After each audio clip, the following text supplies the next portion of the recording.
Bonjour à tous et heureux de vous retrouver sur ce plateau où des spécialistes de Shell-Surprince vont répondre aux questions des CGPI. Alors laissez-moi vous présenter ces spécialistes. Jean-Pierre Delapina, vous êtes responsable commercial CGPI justement. Bonjour Jean-Pierre. Bonjour Philippe. Et Pierre Maillon, vous êtes responsable de la distribution. Pierre, bonjour Philippe.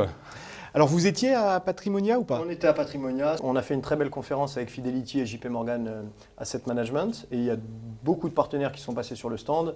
Donc on peut dire que c'était un très bon cru. Alors messieurs, vous êtes là pour répondre aux questions des CGPI qui étaient bien entendu nombreux à Patrimonia. Alors nous allons envoyer s'il vous plaît la première question. Quels fonds recommandez-vous chez Shell-Surprince actuellement ?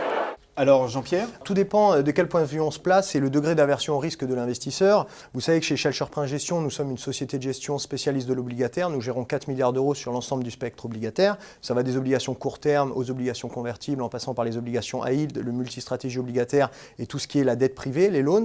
Donc pour un profil prudent qui rechercherait de la protection, nous recommandons Shell-Surprince Obligations Moyen Terme. Shell-Surprince Obligations Moyen Terme est un fonds qui a une duration faible, on est autour de 1, parce qu'il est composé d'une partie portage avec une duration à 2-3 ans et d'une partie cash d'environ 50% composée d'obligations à très court terme ou de fonds court terme ou d'une partie cash normale. Donc cette duration elle est de 1, donc on réduit considérablement le risque de taux en portefeuille.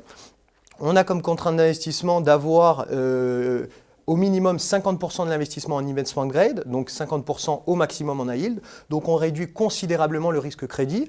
Depuis le début de l'année, ce portefeuille réalise une performance d'environ 2,20% year to date pour une volatilité maîtrisée d'environ 1. Donc c'est un fonds qu'on recommande pour la partie protection. Et ceux qui préfèrent maintenir un peu de risque en portefeuille? Nous ne faisons pas les actions chez Shell, nous faisons les actions à travers les obligations convertibles. Les obligations convertibles, on sait qu'historiquement, ça peut prendre jusqu'à 2 tiers de la hausse du marché action et 1 tiers à la baisse. Alors ce n'est pas forcément une règle générale. On a vu qu'en 2008, ça ne marchait pas forcément parce que les 4 moteurs des convertibles, à savoir la volatilité, les taux, le crédit et les actions ne marchaient plus. Mais quand on regarde sur longue période, sur 5 ans par exemple, on prend le CI Euro qui est un indice convertible de la zone euro. Il réalise une performance annualisée d'environ 10% pour 7% de volatilité. Et si on prend sur 15 ans, avec une durée plus longue où on insère la crise des subprimes en 2008 et la crise de la zone euro en 2011, on a une performance de 4% pour une volatilité de 8,5%. Donc on a une gestion patrimoniale à travers les convertibles.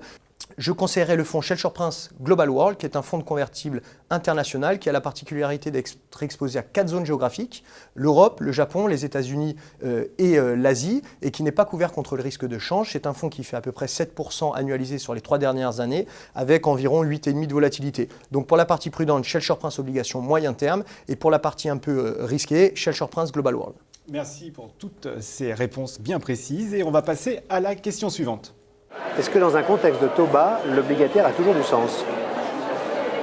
Alors Pierre, vous répondez? La gestion obligataire dans un univers de taux bas est forcément beaucoup plus compliquée. Pour autant, il faut réussir à trouver des axes pour trouver de la performance dans cet environnement-là. Chez Shell-Surprince Gestion, nous pensons que notamment l'approche obligataire buy and hold sur l'obligataire n'a pas de sens dans un univers de taux bas. Donc il faut être beaucoup plus tactique et contrariant pour pouvoir trouver de la performance même dans un environnement où les taux sont effectivement très bas, donc avec des rendements très faibles. Il est évident aussi que une source de performance actuelle est la sensibilité. Nous avons plutôt une anticipation sur une remontée probable des taux et donc un impact très important sur la sensibilité des portefeuilles. Donc nous maintenons d'une manière générale dans nos portefeuilles une sensibilité nulle, voire négative dans certains portefeuilles qui nous permettra justement d'être performants dans un environnement de remontée de taux. Merci Pierre. Question suivante. Avez-vous une UC vraiment protectrice ? Alors, Jean-Pierre?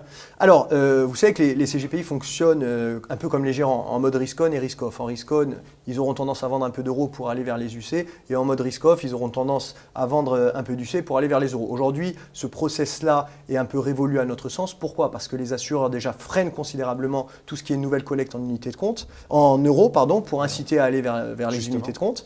Et d'un point de vue législatif, la loi Sapin 2, par rapport à l'aménagement du code monétaire et financier, aujourd'hui, freinera et suspendra les blocages en cas de hausse des taux d'intérêt et de risque systémique sur le secteur assurantiel en France. C'est écrit d'un point de vue dans la loi. Donc aujourd'hui, vous ajoutez un risque de liquidité au fonds euro avec un rendement qui sera très décevant cette année parce qu'on sera certainement en dessous de 2%. Oui, vous avez trouvé une solution alternative. Alors, vous savez qu'on a lancé chez Shelter Prince Horizon 2012 et 2016 par le passé, qui ont très bien marché, et s'est posé la question en début d'année, est-ce qu'on repart sur un fonds à échéance? Et on a dit non. On a dit non, pourquoi? Parce que pour nous, nous n'avions pas la volonté de s'exposer sur des durées de 6 à 7 ans au vu des niveaux des taux sans risque actuels qui sont négatifs et des spreads de crédit. Pour aller générer un 5 ou 6% de rendement aujourd'hui sur des durées de 6 ans, vous êtes obligé de descendre dans le rating des notations de crédit et s'exposer à des sociétés dans lesquelles on n'a pas envie d'aller, en tout cas sur cette duration-là. Donc qu'est-ce qu'on a fait? On a réduit considérablement la duration de notre portefeuille à 2-3 ans sur une partie portage et on a constitué une poche cash importante composée de cash, de papier court terme et de fonds court terme qui permettent de nous protéger en phase de baisse de marché et de saisir tout un tas d'opportunités en phase de hausse de marché, enfin de stress de marché et de rebond de marché. C'est un fonds qui marche depuis le début de l'année. Et justement, alors, au niveau des performances. Alors, au niveau des performances, depuis le début de l'année, on est à 2,20% sur la part retail, avec une volatilité maîtrisée, puisqu'on est sur une volatilité annualisée depuis le changement de process de gestion à 1,05. Et ce qui est intéressant, c'est qu'on a un max drawdown, c'est-à-dire vous étiez rentré au point le plus haut et sorti au point le plus bas sur la période, de moins 0,48. Donc, au maximum, vous perdiez moins 0,48 sur ce fonds-là, avec une concentration des valeurs liquidatives, puisque 75% des valeurs liquidatives sont au-dessus de 0 et 95% des valeurs liquidatives sont au-dessus de moins 0,03%. Donc je pense que ce produit correspond pleinement à une UC protectrice. On enchaîne tout de suite sur la question suivante. Shelter Prince moyen terme obligation est un fonds qui a bien résisté sur le moyen terme. Est-ce que ce sera le cas d'ici la fin de l'année et sur 2017 ? Plutôt bonne question, on ne s'éloigne pas du sujet, Jean-Pierre. Oui, tout à fait. Je dirais qu'il reste énormément de potentiel. Pourquoi? Parce que en fait, c'est le concept même du fonds. Il y a une poche portage qui fonctionne comme un premier moteur. Vous allez avoir un rendement quotidien positif parce que le rendement actuariel brut du portefeuille est autour de 0,9%. Donc c'est un moteur qui n'avance pas vite mais qui avance au quotidien sur 50% du portefeuille. Et puis vous allez avoir un second moteur. C'est un moteur qui sert d'amortisseur en phase de repli de marché puisque c'est une poche, cette poche globale de 50% n'évolue pas sur des stress forts de marché. Par contre, elle va nous permettre de revenir dans le marché et va se déclencher en phase de repli sévère de marché. Donc en fait, si les marchés montent ou les marchés stagnent, eh ben, on va générer une performance positive mais faible. De toute façon, vous n'allez pas sur ce fonds pour générer de la forte performance. Il y a d'autres fonds dans votre allocation qui peuvent le faire. Par contre, en phase de stress de marché, plus il y a de stress dans le marché, plus il y a d'opportunités de créer de la valeur. Je prends juste un exemple, Philippe. Sur le Brexit, vendredi 24 juin, c'est un fonds qui perd 29 centimes. On s'était couvert en shortant la livre sterling la veille, mais c'est sa configuration qui nous protège énormément. On revient dans le marché 3 jours après le Brexit et on retrouve une valeur d'avant-Brexit 3-4 séances après le Brexit. Donc c'est un fonds qui a une capacité à générer de la performance sur des phases de stress et grosso modo, plus il y a de stress dans le marché, plus c'est bon pour le fonds. On passe à une nouvelle question d'un CGPI. Alors, le fonds Shelter Prince Opportunité Européenne a beaucoup souffert depuis 2 ans. Est-ce qu'il a vraiment un potentiel de rebond ? Alors Pierre, pas facile. C'est un fonds qui a été pénalisé ces dernières années par un positionnement voulu et assumé de la part de l'équipe de gestion qui est d'avoir une sensibilité négative, puisque nous avions une anticipation sur une remontée de taux plus rapide que celle que le marché n'a pas connue du coup. Mais pour autant, c'est tout l'intérêt d'un fonds opportuniste et multistratégie, c'est qu'on peut, par différents moteurs de performance, pouvoir compenser certaines positions plutôt contrariantes. Il a bien entendu un potentiel de rebond.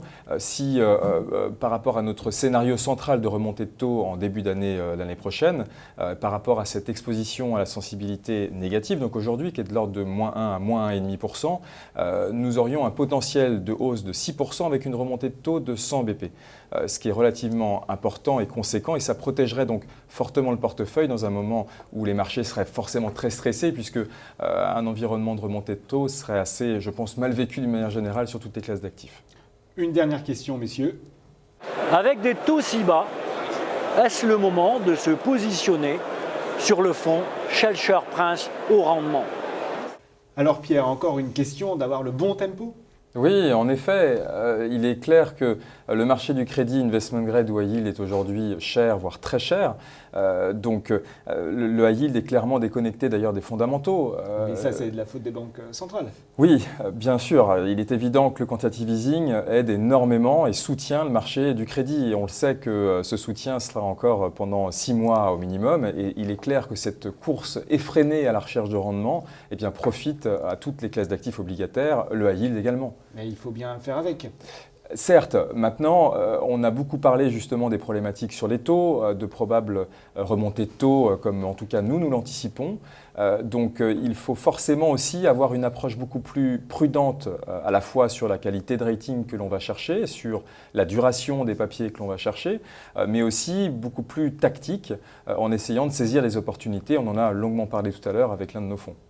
Eh bien, merci à vous deux. Je vous rappelle que toutes ces questions avaient été posées par des CGPI que nous avons interviewés au cours du salon Patrimonia 2016.